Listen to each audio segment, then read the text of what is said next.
Okay, warm up 5E. Which two angles are definitely congruent in this diagram? Well, the key here is these parallel lines on the top and the bottom. So if I think of those parallel lines as tracks, I'm going to extend them a little bit here. And then I've got three different transversals to choose from, but if I choose the one that goes down the middle of the diagram like that, then that creates angles that are in both triangles. And if you look at this angle in particular and this one, they would have to be congruent because they're alternate interior angles. And when those tracks are parallel, that they have to be congruent. So these are the two that are definitely congruent. And that top angle, I'll call that angle BAC. I don't want to use just one letter there because it wouldn't be clear which angle I'm talking about. And I'll call the bottom one angle DCA. Those would be congruent by the alternate interior angles theorem, okay?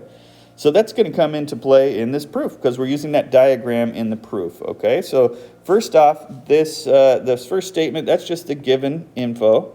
So they told us that the top and bottom are parallel, okay? We already put that in the diagram. Let's put this piece in the diagram. AB is congruent to DC.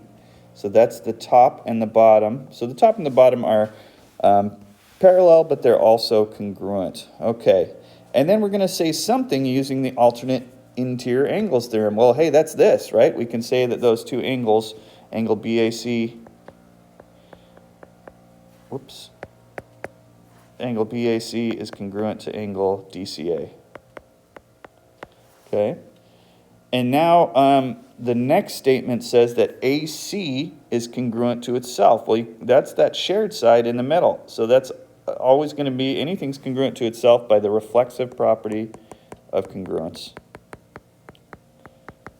Okay, and now I want to say that the triangles are congruent. So looking at the diagram now, in both triangles, I've got two sides and an included angle. So this is going to be SAS, triangle congruency theorem. Okay, or just SAS for short. All right, that's it. See you next time.